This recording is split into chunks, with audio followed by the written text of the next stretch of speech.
ABP news पर हाजिर हूं मैं रुमाना इसार खान। 12 से 2 देश का पॉलिटिकल शो देख रहे हैं आप। मैं इस वक्त ईडी दफ्तर के बाहर मौजूद हूं। यहां मेरे पीछे ईडी का दफ्तर, जहां पर अरविंद केजरीवाल को गिरफ्तार करने के बाद से कल रात से ईडी ने रखा हुआ है। और इस बीच बड़ी खबर ये आ रही है कि आप जानते हैं, ये जो दिल्ली वाला शराब घोटाला है, इस पे मनीष सिसोदिया, संजय सिंह और जो तीसरे नेता की गिरफ्तारी हुई वो इसी महीने मार्च में के कविता की हुई। उन्हीं के कविता ने अभी तक रिमांड में पूछताछ में जो कुछ कहा है, उसी खुलासे के आधार पर बताया जा रहा है कि अब अरविंद केजरीवाल से पूछताछ की जाएगी। इसी को लेकर जो जानकारी सामने निकल कर आ रही है, सीधे आपको लेकर चलेंगे। मनोज वर्मा इस वक्त हमारे साथ मौजूद हैं।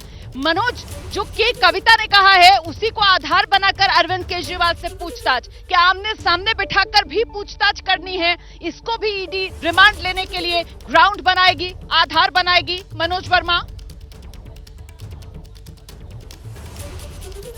जी बिल्कुल, देखिए इसको भी लेकर के ईडी आधार बनाएगी, क्योंकि के कविता से लगातार ईडी की टीम पूछताछ कर रही है। और जिस दिन के कविता को गिरफ्तार किया था, जैसा मैंने पहले भी बताया है, उसी दिन ईडी ने एक स्टेटमेंट जारी की थी और उस स्टेटमेंट में ईडी ने साफ तौर पर यह बताया था कि के कविता ने अरविंद केजरीवाल और मनीष सिसोदिया के साथ मिलकर के आबकारी नीति में फेरबदल किए, जिसके बदले आम आदमी पार्टी को 100 करोड़ रुपए दिए गए और उन पैसों का इस्तेमाल इलेक्शन के दौरान हुआ। इन्हीं तमाम सवालों को आधार बना करके ईडी की जो टीम है वो अरविंद केजरीवाल से पूछताछ कर रही है। हालांकि वो पूछताछ में सहयोग नहीं कर रहे हैं। यही वजह है कि कोर्ट में पेश करने के बाद ईडी की टीम ज्यादा से ज्यादा दिन के रिमांड की मांग करेगी और अरविंद केजरीवाल को और के कविता को आमने सामने बैठाकर भी पूछताछ करेगी। कल के कविता की रिमांड खत्म हो रही है। सूत्र ये भी जानकारी दे रहे हैं कि कल के कविता की रिमांड की अवधि बढ़ाने की भी कोशिश ईडी की तरफ से की जाएगी। तो अब ये देखना होगा कि के कविता की रिमांड आगे मिलती है या नहीं मिलती है। लेकिन अरविंद केजरीवाल की मुश्किलें इस पूरे मामले में अब और भी बहुत ज्यादा बढ़ने वाली है। जब कोर्ट में पेश किया जाएगा तो ईडी की कोशिश यही होगी कि रिमांड जो है वो ज्यादा से ज्यादा दिन का मिले। जी,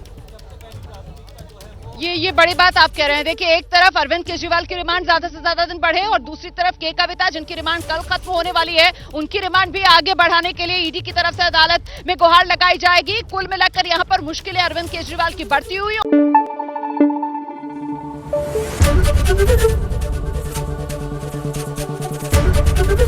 एबीपी न्यूज आपको रखे आगे।